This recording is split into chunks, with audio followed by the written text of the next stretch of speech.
Welcome everybody to 52 Living Ideas. I'm delighted to have my friend Jason Crawford here today talking about progress. So what we're going to do is that this is going to be kind of looking at the concept of progress itself. So we're going to start with Jason's experience of looking at this concept of progress, and we're going to be talking about progress. This is going to be an interview, so it's going to be back and forth between me and Jason, but at various points, we're going to take breaks and we're going to ask audience to, take audience questions and keep the questions on topic, brief, and courteous. And you can type an exclamation mark whenever you want to ask questions. So it's supposed to be interactive and you're welcome to do that. And after that, we're going to do short breakout rooms for about 20 minutes. And then you get to come and share your takeaways. So that's the format. So let's get started. So welcome again, Jason. So tell me, how long have you been studying progress and why do you study progress? Yes. So I began studying progress as a personal project in early 2017. So it's been coming up on 4 years now in a few months. And I have been doing it full time as a vocation for almost a year. I got interested in it for really a number of different reasons, but I think the single biggest reason to be interested in it is a simple fact of history, and specifically of economic history. Deirdre McCluskey has called this the great fact, capitalized, because of how important it is. And it's perhaps the single most important fact in all of history, certainly in all of economic history, which is that for most of human history, everybody was very poor for thousands, indeed tens of thousands of years. As late as the 1700s or so, the average person subsisted on something like $3 a day in today's dollars in terms of purchasing power. And then in the last 200 years or so, that level of wealth and standards of living have just grown and grown and grown exponentially. And we are now orders of magnitude richer than we used to be. How did that happen?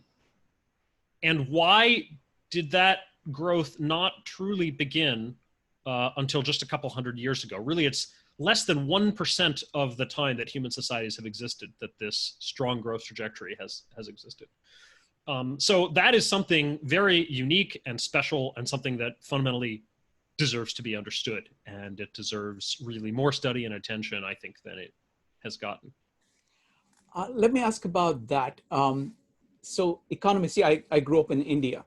So I have seen kind of villages in India, which are kind of operating at a level, many of them are operating at the level what rest of the world was doing, 400 years ago. Same kind of technology, same kind of, subsistence, bare, somehow surviving and then starving during droughts, kind of a situation, swept over by different diseases and stuff like that.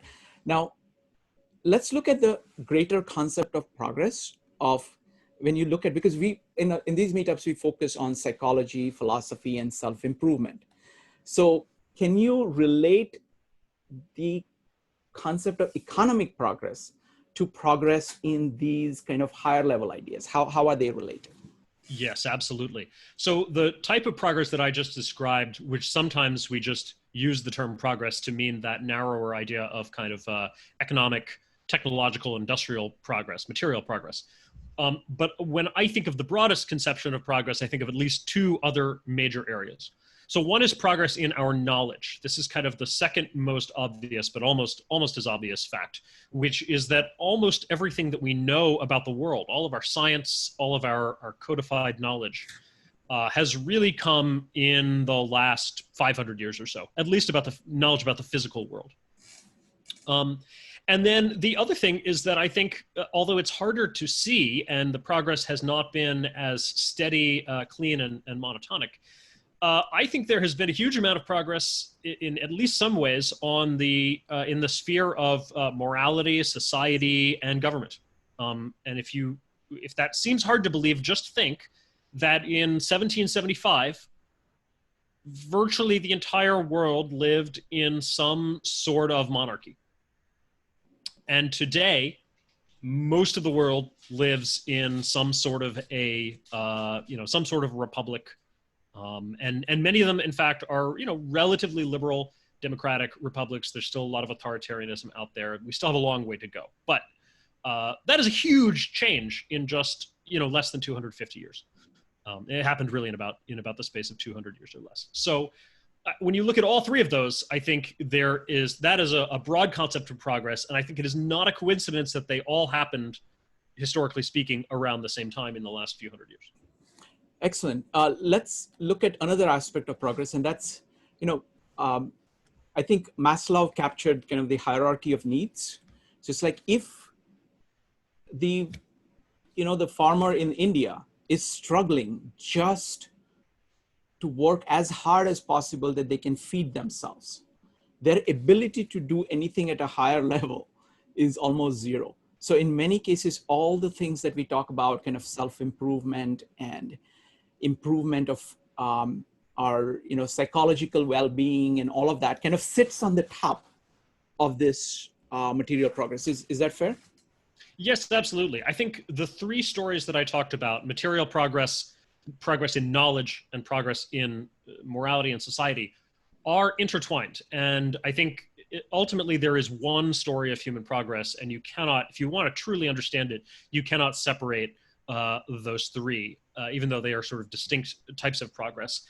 All three of them reinforce each other. As you pointed out, if we have more material progress, gives us more time and space to pursue knowledge or philosophy or betterment. Better philosophy helps us do better science and create better economics. And better science obviously has ramifications on technology, and I would argue, actually supports better societies as well. So let's project it forward. Okay, I recently read a book called "Future is Faster Than You Think." I don't know whether you've read it or not. It's very interesting. Its thesis is very interesting. I recommend it very highly. I think it's called the author is Diomedes or something. I'll send you a link. Yeah. His argument is that there are all these technologies that are growing exponentially, whether it is AI or figuring out kind of our biological nature, like our genetic mapping, or the communication technologies, and what happens is that these exponential technologies interact with each other and they combine with each other to make different things possible. So the speed at which progress proceeds, it's not only the progress is speeding up, not only it is accelerating, but there is a jerk. In the sense, jerk is basically change of acceleration itself. And that's what they are arguing for. So when you look at, so if you wanted to, I know this is tough. When you look at progress, at like 10 years before, right now, and 10 years upfront, what is the difference do you see in terms of just the rate of progress and measuring progress? 10 years is maybe a little too short term. I think the interesting thing about this that I'll say is, and one of the other reasons to study progress and why it is getting more attention now, is that there is some evidence that progress has actually slowed down in the last, say, 50 years or so. I recently finished reading a book, which is one of the major statements of this by Professor Robert Gordon. The book is called The Rise and Fall of American Growth. And he basically says that the century from 1870 to 1970 was a special century where all of life was completely transformed. Every aspect of life was transformed by technology and economic growth. And that since 1970, there has been not zero growth, but less. The growth has slowed down. Gordon takes a very, I would say, I'm going to be uncharitable and call it defeatist and sort of fatalistic view, where he thinks he seems to think that progress is essentially over, or that fast progress is over, and we're going to have slow growth only from here on out. There are others like Tyler Cowen and Peter Thiel who agree with Gordon about the past, that things have slowed down the last 50 years or so, but disagree with him about the future and think that we can speed things up, that there's more within our control. Thiel in particular, I would say, sees the slowdown as, I mean, not to put too strong words in his mouth, but I would almost say as a moral failing, certainly as sort of some sort of a failure, that we as society dropped the ball And it's up to us to kind of give ourselves a kick in the rear and get it going again. Another thing I want to look at is evolution and how progress happens in the evolutionary context and how progress happens in the human context. What do you think are the similarities and differences between those two? Yeah. So the thing about evolution, of course, is that it has no conscious teleology. It is not directed in, there is an important sense in which it is not directed. It doesn't have kind of a, what's the Greek term for it? Efficient Ideology? Cause? Final cause, yeah. Final, I can never remember which is which, yes, but it doesn't have the... Cause, yeah. It doesn't have a goal, yeah. Yes.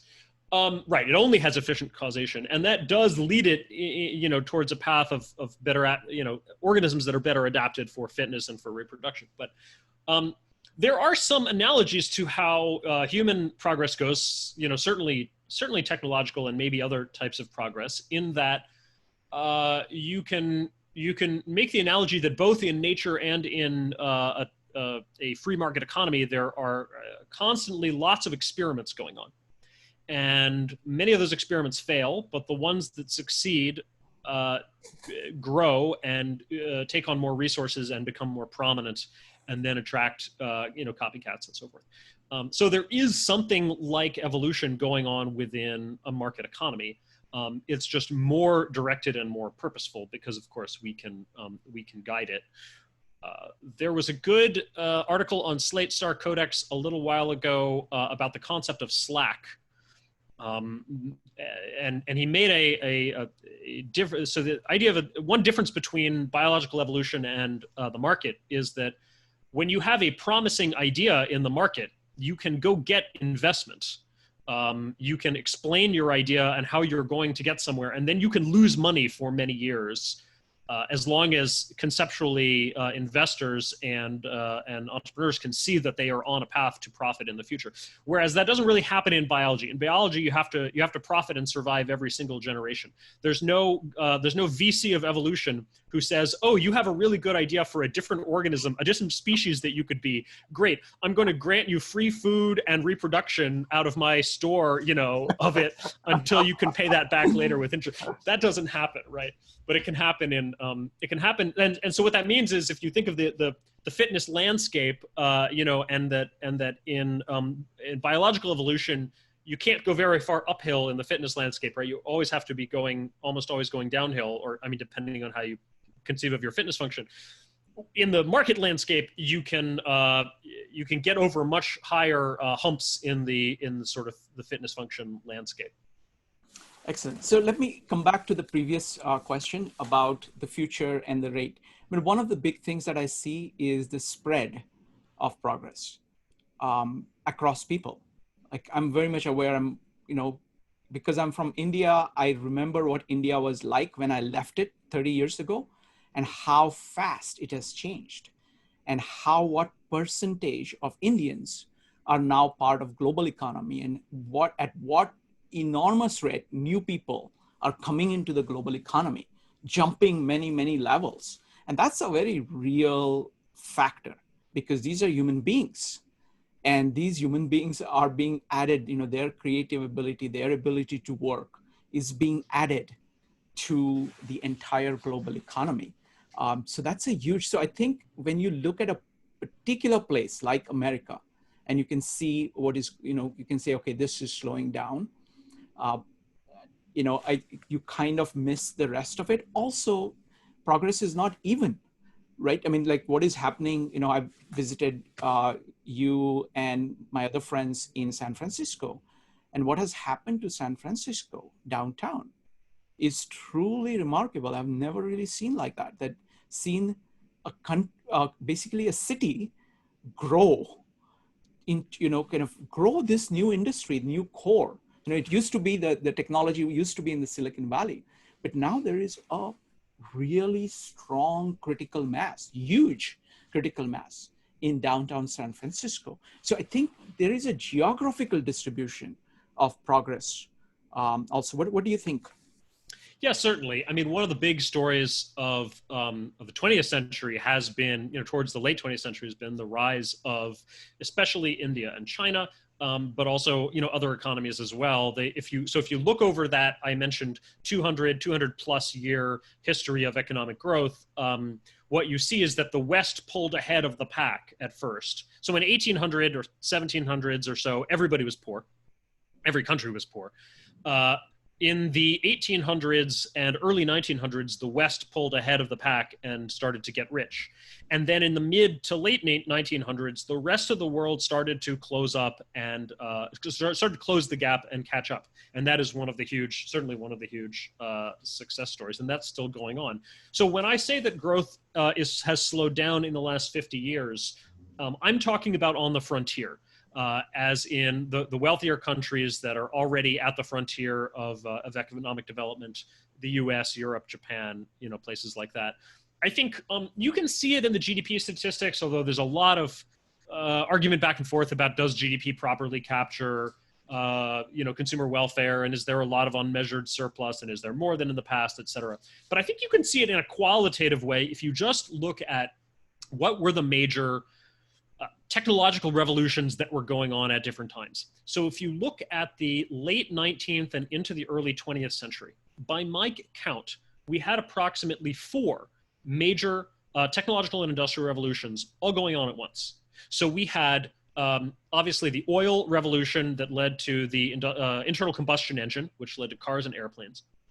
We had the electricity revolution, which led to electric lights and motors and the generators and the power grid. And home appliances and so forth. We had a revolution in chemical engineering that led to new processes and materials, including things like, better materials, like better ways of creating steel, but also entirely new materials like plastic, ways of synthesizing important chemicals like fertilizer. So if the Haber-Bosch process, and really the entire pharmaceutical industry is kind of based on this. And then number 4, we had the germ theory. And the germ theory revolutionized many different aspects of life, sanitation, like water treatment, pasteurization of food, vaccination, and ultimately in the mid-20th century, antibiotics. And so all 4 of those things are going on at once: oil, electricity, chemical engineering, and the germ theory. And they're changing everything. All 4 of those, like every technological revolution does, they eventually sort of plateau. Eventually they've become saturated. They've already affected the entire world. We've wrung all the value out of them that we can get, or most of it. And the growth from those things starts to slow down. What took over? Well, basically there was one thing that took over in the late 20th century, which was the computer revolution, digital information and communications. That was enormous. And nobody should play that down. I think sometimes when you get into these stagnation conversations, people get into an unproductive conversation about how big was the digital revolution and wasn't that a big deal. But I think it's when you realize that you're now comparing one transformative revolutionary technology against 4 of them all going on at the same time, then you can sort of see that yes, in that qualitative sense, even if we're not looking at the numbers, it seems that growth has slowed down. Why don't we have more revolutions all going on at once? Why didn't we have and you can look back at what were some of the things that were promised or expected that we didn't get, like nuclear power. Why didn't we get nuclear taking over, all of energy and becoming the top energy source? What happened to the space race? We went to the moon and then we sort of rested on our laurels for decades. Why hasn't genetic engineering really arrived yet? And what about nanotech, right? If you can imagine all of those things had actually really come into their own around the end of the 20th century, then we might be in a very different place. Then we might be still experiencing very fast growth. Let me ask you one question about the computer industry and what it has done. What do computers do for people, and why has it been as big as it has been? So what you're saying is that it's been mostly this one thing, but this one thing has had an impact. What is it about? What does it do for people? Sure. I mean, every one of these technologies is as big as it is and plays out over many decades because it is fundamental to so much of the economy. So oil and electricity were energy revolutions, and they changed the way we could do things in the physical world, right? Chemical engineering is a revolution in materials and the stuff that we literally, make things out of, and so forth. And the computer digital revolution was a revolution in information, and how we process, store, record, and especially how we communicate. I think communication is the biggest, but really all of those different facets. And what computers did in particular is they created this convergence of all of our electronic information technologies, which from the electronic and chemical, really. So if you look at where did the information revolution begin? It really begins in the 19th century with things like photography. Edison invents the phonograph in the late 19th. You get the telegraph in the in the mid 19th century and so forth. And so we start to have better ways of recording all kinds of information, including images and sound, and then moving pictures with sound, et cetera. And we have better ways of communicating. After the telegraph, we get the telephone and radio and television and so forth. Mid 20th century, we get things like cassette tapes and videotapes, and then DVDs and things. But these are all separate media. So for instance, simple, dramatic, concrete to understand what I'm talking about here is the difference between film and video and broadcast television. So in the mid 20th century, you could, with a television camera, you could broadcast simultaneously a thing that was going on, like a live event. But if you wanted to record it, that same camera could not be used to record. You needed a film camera, and the medium of film, chemical strips of plastic, right, with digital or non-digital, with these photographic images on them, was completely separate and disconnected from the television broadcast.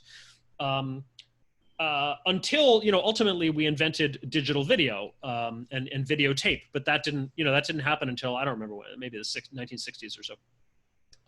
And literally, by the way, there was a time when so now with television we can have tape delay, and if something happens on the East Coast in prime time hours, it can get shown on the West Coast 3 hours later, in the evening when everybody gets home from work. We didn't used to have tape delay, and so literally what they would do is they would take the television camera.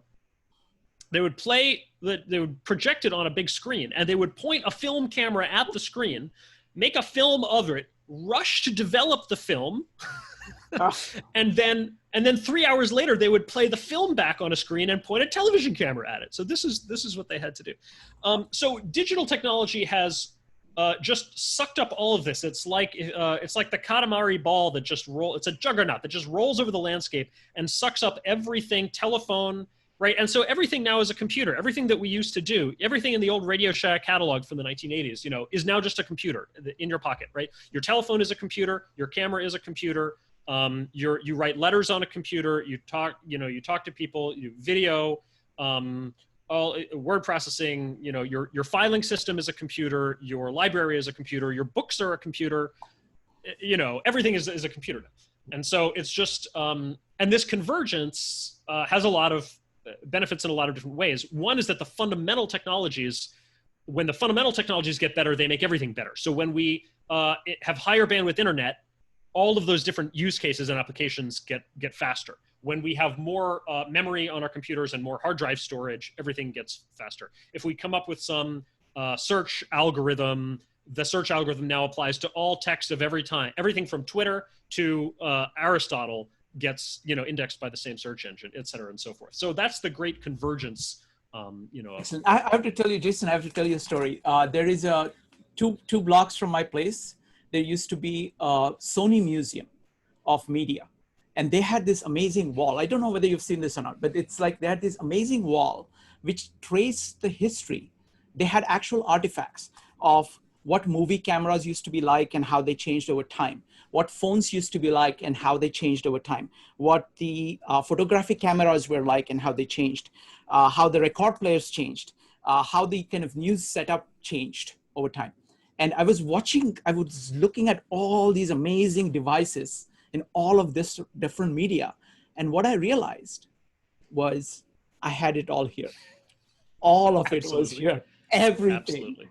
And I carried it all on my pocket. at all times. So it's incredible. It's amazing. Yeah.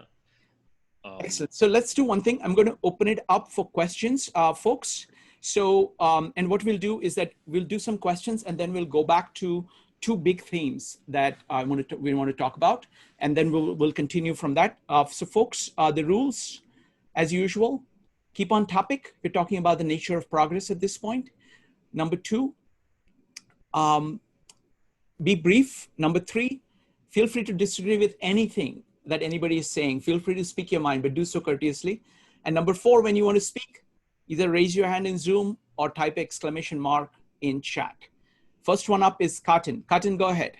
Hi. So Jason, when you were talking about where major revolutionary sort of progress stopped or had, did not progress, for example, genetic engineering, I would like to also add, well, I don't know, now that AI has caught up a bit, but this has been something that I've been kind of complaining a lot about. For example, whatever happened to advances in quantum physics, even like the rocket science, we're still using humongous rockets that are essentially just all fuel, expendable fuel. So in those realms, we haven't made any really meaningful progress, whereas it seems like the only area that we made progress is the field of entertainment, like what I call toys.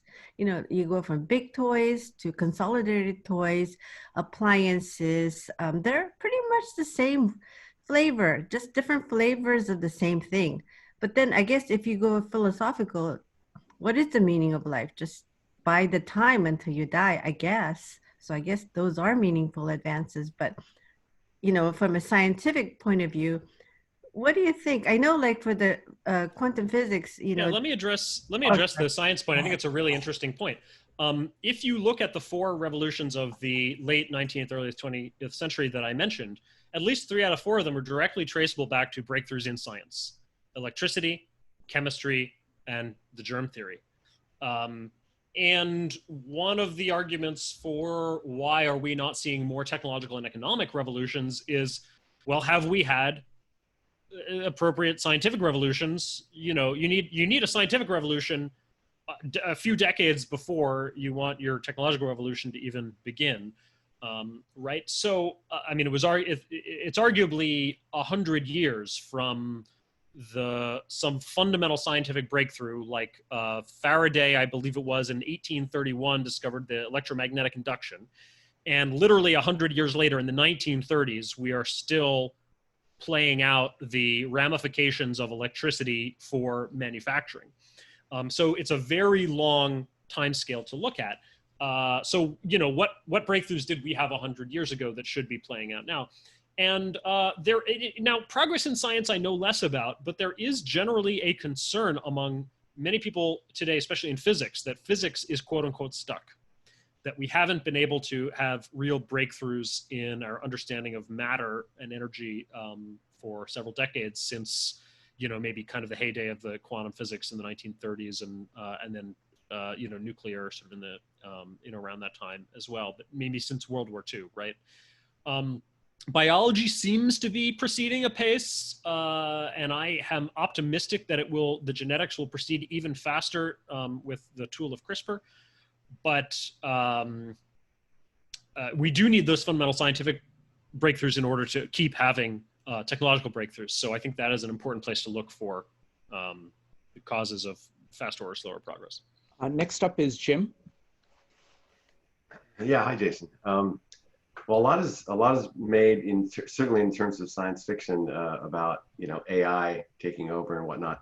But I do wonder about how our biological and psychological cells, as humans, hasn't changed that much in thousands of years, and we have perhaps tens of thousands, hundreds of thousands of years of evolution that have developed us for a life without technology, and now we have technology running away at a pretty rapid pace. And do you see that as a potential issue where our human nature and technology come to loggerheads at some point? Yes. There's a law, by the way, if your cat is meowing off screen, you have to show us the cat. Well, he doesn't like to get picked up, so I'm afraid I can't see All right. that. That's fine. I mean, I think you're absolutely right. You know, I mean, look, this is one of the things, especially when people express the view, which is very odd to me, that occasionally I hear that doesn't seem to be much progress left for us to make. One of the things that seems to obviously belie that is that we understand our own bodies and biology in general so little. We understand, I mean, even our genetics, our microbiome, our brains, there are so many mysteries left to unlock, to solve about biology and ultimately consciousness. And there's just so much, that you can imagine that we could do once we understand those things at a much, much better level. I'm if I had to put my money on one area to be the technological breakthrough of the next 50 years, it would be biology, in part for those reasons. And when I look out at what are the big unsolved problems left, so many of them are in biology and health. Now, of course, not all the problems that you can see and identify as problems are the things that you actually end up solving. There may be some new opportunity that doesn't even seem like a problem to us today, but once we discover the technology for it, it'll be obviously a huge opportunity. But it's just clear that if we had a real breakthrough in any one of multiple areas in biology, there would just be so much more to do.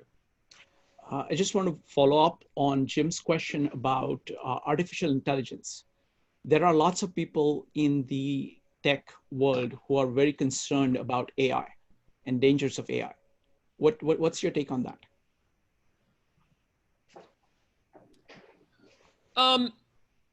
This relates a little bit to the broader conversation that we want to have soon about risk, but you know what? If you want, we can postpone it for that. That's fine. I'll just say briefly, I think it is, I'm glad that we are putting non-zero effort into AI safety.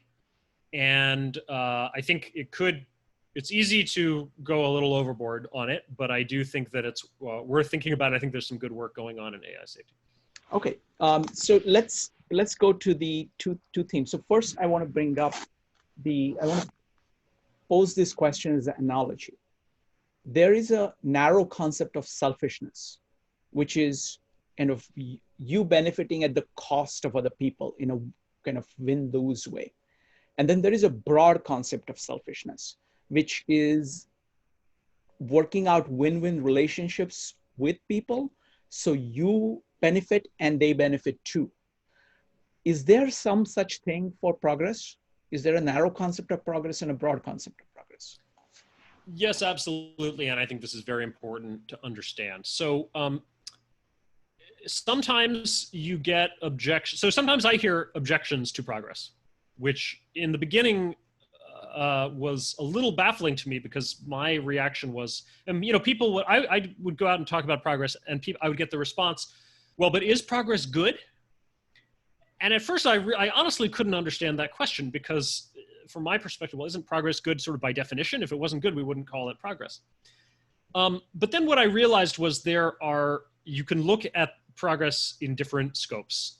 The absolute narrowest, almost a straw man that you get, arguments against sometime is just pure, literally looking at GDP figures from year to year and GDP growth. And so sometimes when you go out and you say progress, what people hear is maximize GDP growth as calculated by official economic statistics, myopically and completely blind to anything else. You're just like just like people sort of complain about Wall Street companies, public companies optimizing for quarter to quarter earnings. When you talk about progress, some people just think, oh, you're just myopically optimizing for GDP growth. Okay. But even if you broaden it a bit to say, well, no, I'm not talking about any one economic metric. I'm talking about economic and material, growth in general, more wealth, more infrastructure, more technology, and so forth. Even that is not necessarily broad enough because people will ask a question, and there is a legitimate question in here, which is, does that correspond to human welfare? Does more material progress actually make us better off? Does it make us happier? Does it make us more content and satisfied?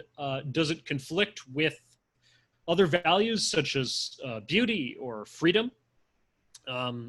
Especially, I think the case among when people look today at maybe the way that social media is playing into political polarization, divisiveness. And, so I think there are real questions to ask there. At the end of the day, what we care about is human well-being. It's not just material progress. Material progress is just one very important, absolutely essential, but just one component of overall human progress. The other thing, dimension of this is having a short-term versus long-term view of progress. So, and we need to have the longest term view. It is not good to create material progress today or increase GDP growth today if it's going to lead to, decreased growth in a year or 10 years or a generation out. And so this is, these concerns are, in my opinion, usually overblown, but fundamentally not, fundamentally valid concerns about, for instance, what about our resources? What about finite resources like fossil fuels? If we burn all of them up and then they're gone, what does that mean for the future? Aren't we being short-sighted by depending so strongly on these fossil fuels? Or what if it's not a matter of that they're all going to go away, but that they are going to make the climate unlivable? And, so what if we are actually causing ourselves harm? Or you can look at agriculture. Well, we created all this, the problem for so many millennia of history was not getting enough food to eat. Now we're at this place in history where we have so much of an abundance of food, so readily available and so delicious. We have to restrain ourselves from eating too much, right? The problem has become obesity, not hunger, in much of the world. And so you can say, well, is this progress really good if it's causing obesity? And I think you do, ultimately want to look at a holistic view of progress. What is good for humanity, body, mind, and spirit, not just material, and what is good for us over the long term, not just the short term. Now, I think when you do take that broad and long-term concept of progress, you still get to a place where material progress is very important, and the Industrial Revolution and the Industrial Age has been a great boon to humanity. But I think that you can't make that full case without looking at the broad concept and the long term. Excellent. The next big question I want to ask, we kind of talked about it briefly when we talked about AI, is progress risky? Does progress make us safer, or does opening ourselves up to progress means that you're taking risk? Yes. And this is related, because one of the charges of myopia among progress advocates is that you are not looking at all the risk we're creating. We are building up a beautiful house, but it's a house of cards and it's destined to fall. So first off, let me just say very bluntly, progress is messy. And one of the ways in which it's messy is that progress is risky. Progress very often, especially in science and technology, means venturing into the unknown. It means experimenting. It means trying things that no one has ever tried before. This is the only way to discover things that are new and great for humanity. But along the way, there's a lot of unintended consequences. There are a lot of risks that we don't foresee, or if we do foresee, we fail to prevent, or that we just could never foresee. So when we invented the automobile, for instance, we sort of inadvertently invented the car crash as well. When we invented X-ray imaging, we were also introducing risk of radiation exposure, causing burns and radiation sickness or long-term cancer risk and so forth. These things always happen. And these, they're always, progress is always going to introduce new risks and new problems to solve. So I think that much is simply true. I think there is because of this fact, there is a common view, which I think is a wrong way of thinking about progress, which is essentially that progress on the whole of any kind, of any type, always introduces risk. And therefore there is a trade-off between progress and safety. And so we have to make that trade-off, perhaps by being moderates. We want to put the brakes on a little bit and just slow things down, or be careful, or maybe not go into some dangerous areas and so forth. I think this is wrong in a couple of ways, and there's a better way to think about progress, risk, and safety. The first thing we have to understand and realize is that safety is not natural. It is not the default. It is not the starting point. Nature is also risky, and nature presents us many risks that technology, in fact, has helped us solve and create safety. We are, on the whole, I believe, at least on a day-to-day level, much safer than we used to be, certainly in ways that we can measure. Now, there may be some tail risks from very large, threat of nuclear war, or even existential risks. I want to acknowledge those, but setting those aside for a minute, for the things that we can actually measure and know something about, we've become safer in many, many ways. We are safer from fire and flood, from infectious disease, which used to kill half of people before the age of 5, in infancy and early childhood. We are safer from weather events that could create mass crop failures and lead to huge famine. We have much more food security now. We are even safer against rare natural disasters like earthquakes and hurricanes. When these things happen in wealthy countries, they kill a lot fewer people and do less destruction because we have better infrastructure and buildings and so forth. So we've become actually a lot safer from many of nature's hazards.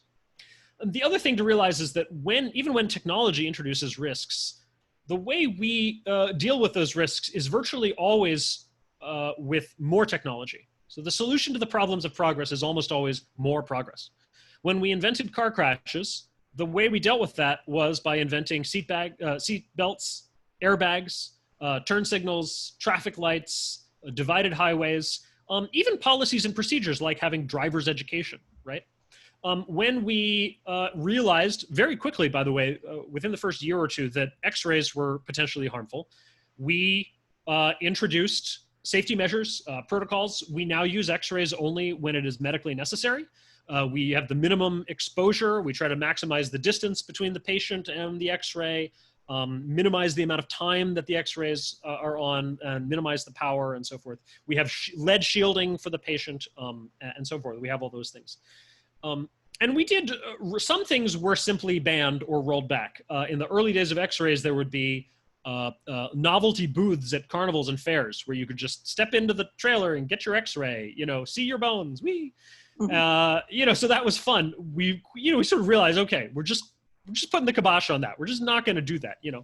We used to put cocaine in soda, in soft drinks, right? We decided, oh, that's a bad idea. We're just going to roll that back, So there's a few things that we do ultimately just sort of ban. But most of the time, we look at something like X-rays, they say this is dangerous, but it's also valuable. So let's find a way with more knowledge, more science, more technology, more progress to get the benefits without the risks. So I think rather than think of risk as this general thing that goes along with all progress, I think we should think of it in a much more specific way. Some technology is risk creating, and some technology is safety creating or risk reducing. And the thing that we need to recognize and acknowledge is that technology is sort of risk creating by default.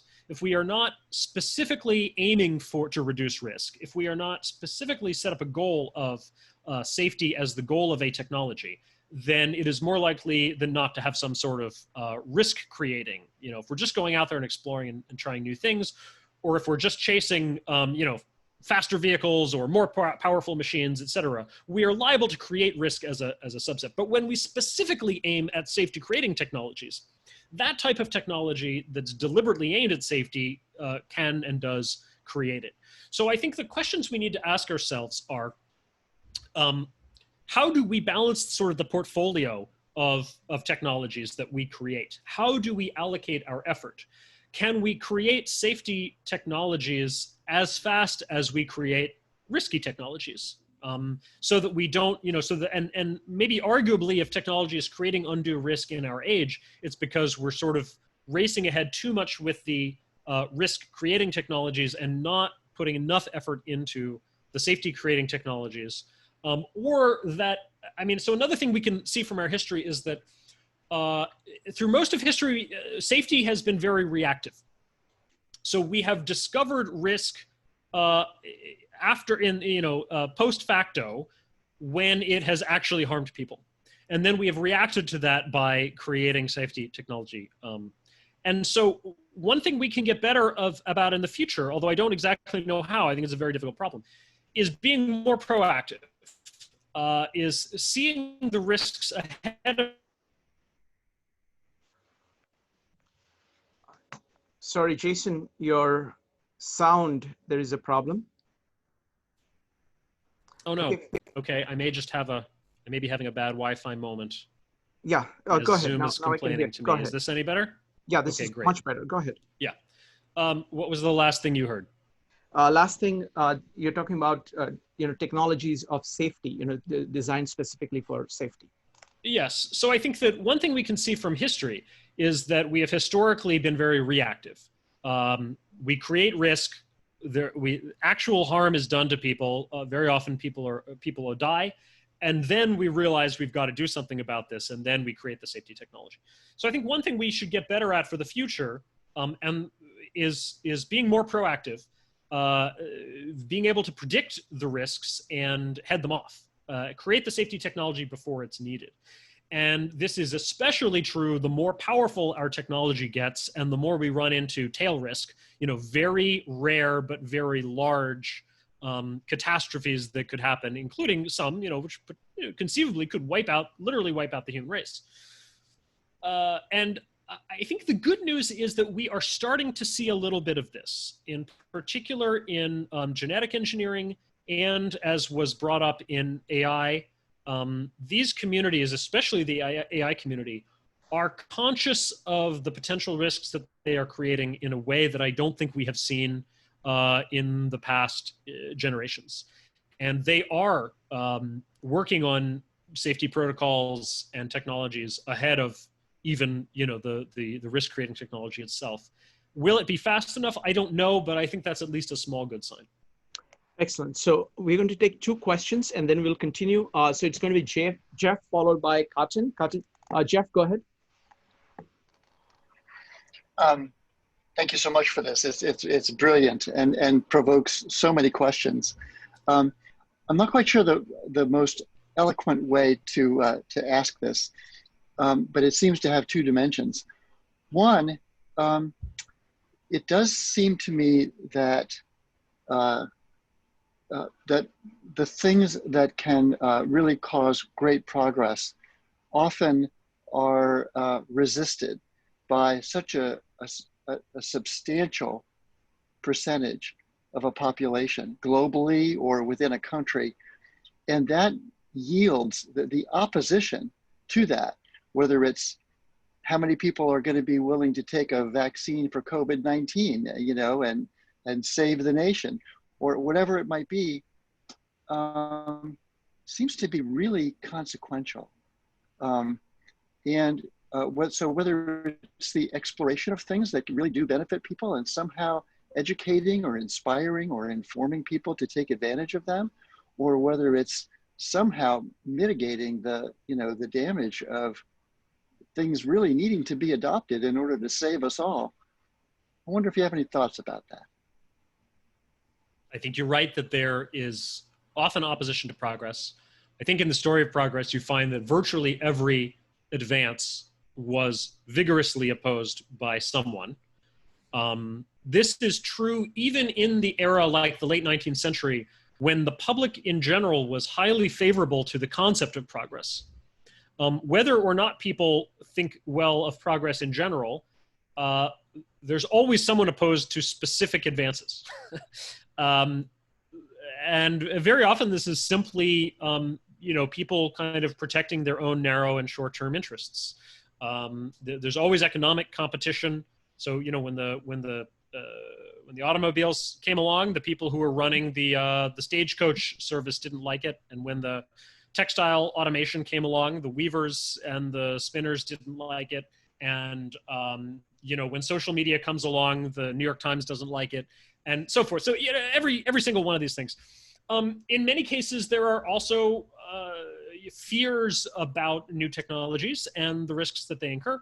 Anti-vaccination sentiment is not a new thing. There has been anti-vaccination efforts for as long as there has been vaccination. In fact, I would say even longer, because before vaccination was a technique called inoculation, which is sort of a primitive version of vaccination. And there were people who were against that as well. That was very controversial. So you could sort of imagine why, right? Even if you take a pretty scientific view, the idea that you're actually going to inject some infectious material into yourself as a way of protecting yourself is a little like, oh, I'm going to swallow the poison in order to build up immunity, right? It's kind of, that doesn't sound very safe to me. So, you're always going to get opposition. I think where progress can very often beat opposition, simply because reality is on the side of true advances. And so as long as someone can keep pushing it forward and someone can try it and someone can see the benefit, ultimately, I think it can win out. Where you see progress really getting stopped is when there is some sort of a bottleneck. There's some sort of an authority. There's one institution or body or cadre of people or elite or whatever, or government or board that has to approve things in order for them to go forward. And when you see that, with no real way to work around a mistake on the part of that authority, that is where things can really get held up for a long period of time, decades, generations, centuries. And so I think one of the things to be the most worried about is these central authorities where essentially a single decision can completely block some potential advance from happening. And that takes many forms. Next question is from Cotton. Cotton, please keep your question brief. Yeah, I'm sorry. So I don't know if I should say this because it's a little bit on the bleak side. From what I can see from the past 20 years or so, what you're calling progress just seems to be just kind of a traversement over time, and it depends on if folks think of nuances and changes to technology is meaningful or not. But for me, when I thought of progress, it had a lot more weight to I think of the more revolutionary kind of advances, because a lot of these other progresses in the past 20 years, some people might have liked it, but for example, if it has been convenient and faster internet, more convenient handheld, it doesn't seem to have benefited people's life. Most people are more stressed than ever. And what I could get out of it is that it's becoming more and more like Orwellian worker animals, all in the name of this so-called progress, where most of these, now it's going into the realm of data collection, surveillance, So that's, So that's a great example of, what I was talking about earlier, which is we have to look at, does material progress actually make people better off? And the concerns you raised are a great example of that sort of concern. So first off, in terms of, has technology actually made people's lives better? I think there's some obvious ways that it has. We wouldn't be talking here right now if we didn't all have computers with cameras and microphones and high bandwidth internet and all the technology that went into creating something like Zoom, which is really one of the highest quality, video streaming conferencing services out there. The fact that we are able to get together in the middle of this, once in a century pandemic. Just imagine if the pandemic had hit 20 years ago. Shrikant, would 52 Living Ideas even exist, or would it just be on hold, until people could get back together?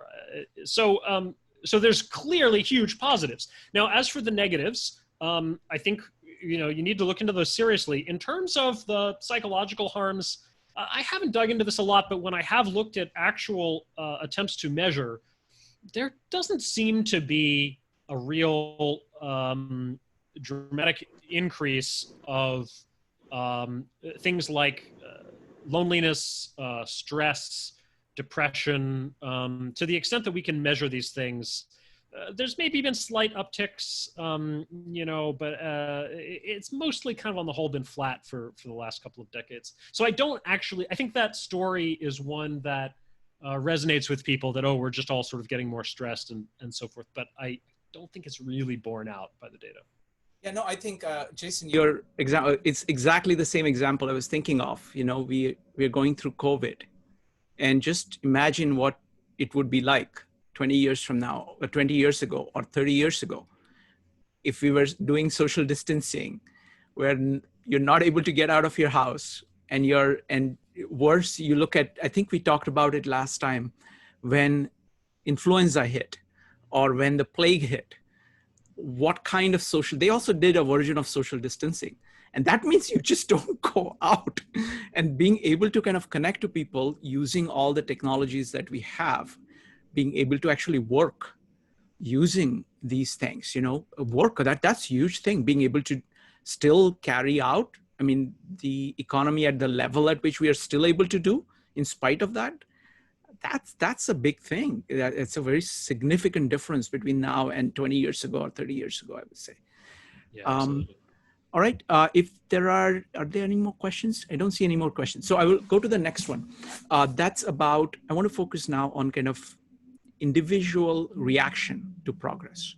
So let me start by, I keep talking about India because it's like, to me, partly it is familiarity, and partly because parts of India, agricultural India, are very similar to what the world was like, let's say 300, 400 years ago, or which was pretty much in that condition for a long time.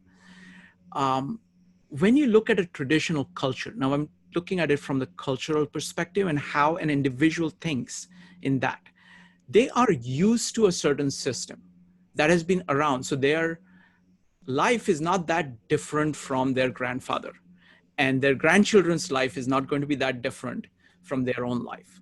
So there is this entire sense of, this is how things are supposed to be done. And all of it is very static.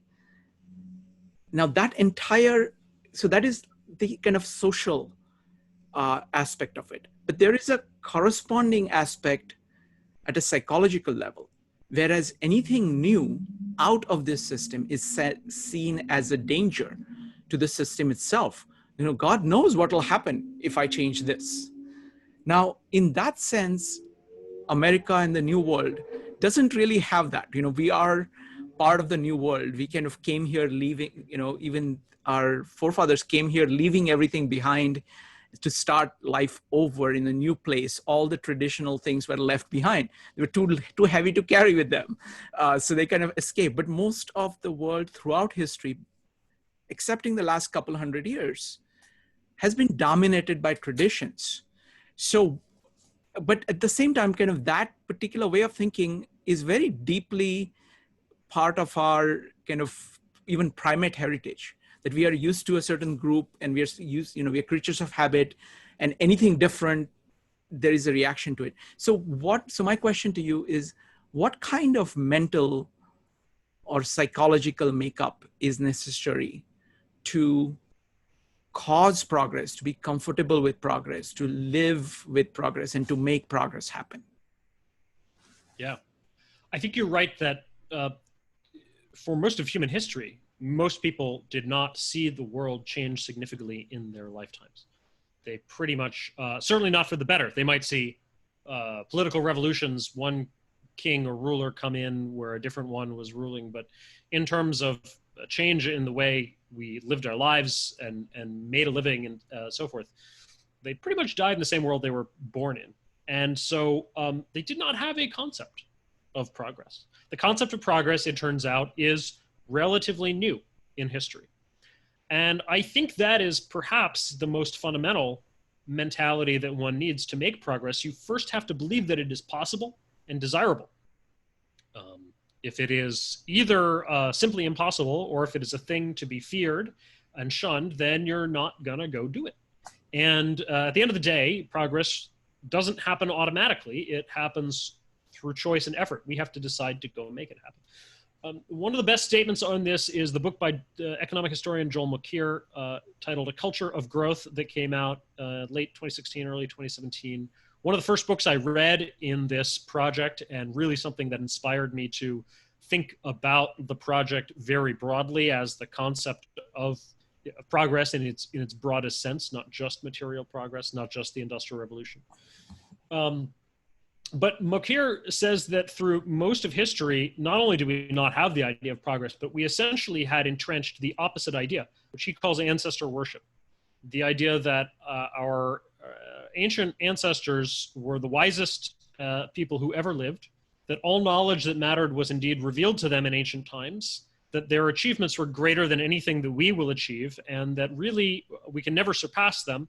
All we can hope to do is to read the ancient texts and learn from them and maybe, comment to each other on them and so forth.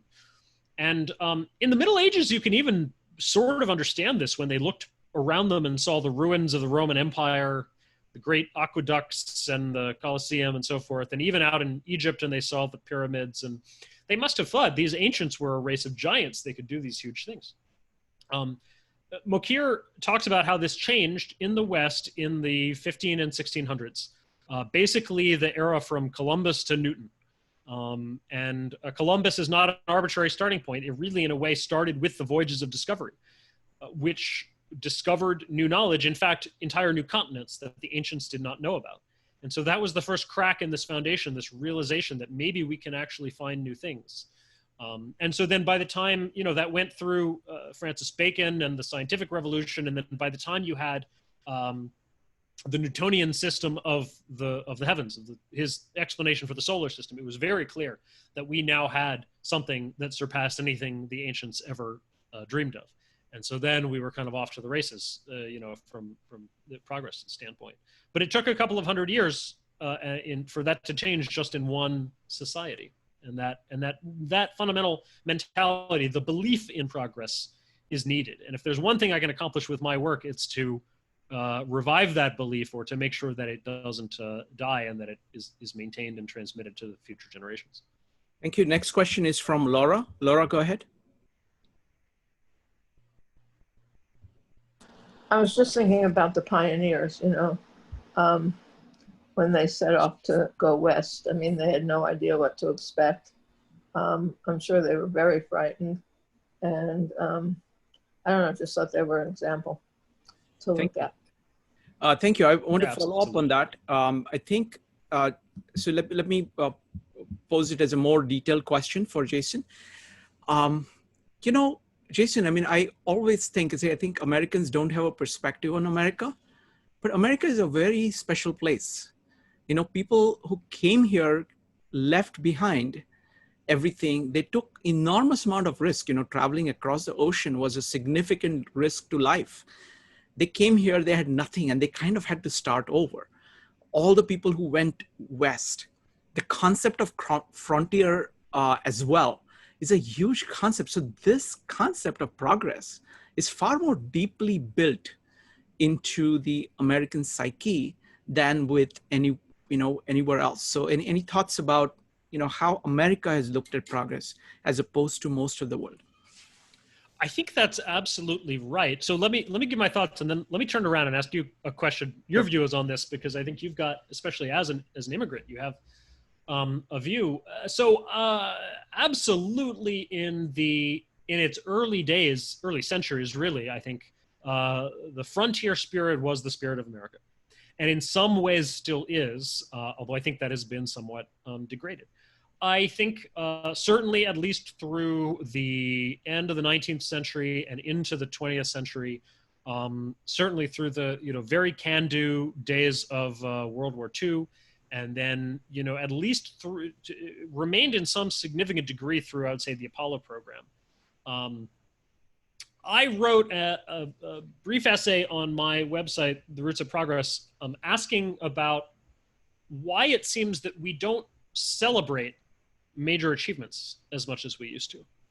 And so if you look at, for instance, just the huge level of celebration that accompanied things in the 19th century, like the completion of the Transcontinental Railroad, or even the opening of the Brooklyn Bridge. There were fireworks and a brass band, and the president came and made a speech and so forth. And if you look at they used to throw ticker tape parades in the mid 1900s in New York City for Charles Lindbergh and Amelia Earhart and all those pioneers of aviation in the 20s and 30s. And then in the 60s, you had for all the Apollo, not just the Apollo 11, the moon landing guys, but before and after Apollo 11, they had this huge reception. There were these huge celebrations. When the Salk vaccine for polio was announced in 1955, people were dancing and crying in the streets and, wanted to name babies after Salk and, and everything. And I just have to think, what is gonna be people's reaction when we have the COVID vaccine? Are we even gonna know the name of, who was primarily responsible for it? Is anybody gonna wanna name their baby after the COVID vaccine, creator? Are people gonna send him money and nominate him for the Medal of Freedom and, et cetera and so forth? I would love to see huge celebrations and a great outpouring. But it just feels to me very anecdotally like we've lost something of that spirit in the last 50 years. So I'll turn it around to you, Shrikant. As an immigrant, as someone who does have an outside perspective on America, where do you think that we, to what extent do you think that we still have that frontier pioneer spirit, and to what extent maybe do we not quite so much anymore? Okay, that's a great question. So firstly, you can still see it in things like, Silicon Valley. You can still see it in New York, where people come from all over the world trying, ambitiously wanting to do something, taking all kinds of risks to do it. So you still see that. The other thing I want to say about immigration, I feel very strongly about this. I think immigrants are very American. Like, they leave everything behind. They come here to start their own life. Completely, they are ready to build everything from scratch, everything they have left behind. And so in that sense, immigrants refuel American dream. This is the original idea, that people work to, take risks to build a new life for themselves and their children. And that's exactly what immigrants do. So in that sense, they are more Americans, definitely more Americans than Americans who feel threatened by them, because Americans who feel threatened by them are actually people of the old world, who are saying that this is my group, you are not part of my group, therefore you are a danger to me. So I think it is still there. It is not as prominent. It has changed in forms. It appears in various places, but I think it is still there, and it is I think one of the biggest assets America has is that it is a beacon for people like that throughout the world. Because for anybody who is trying to make progress, doing so in America is a lot easier. So they just leave and come here.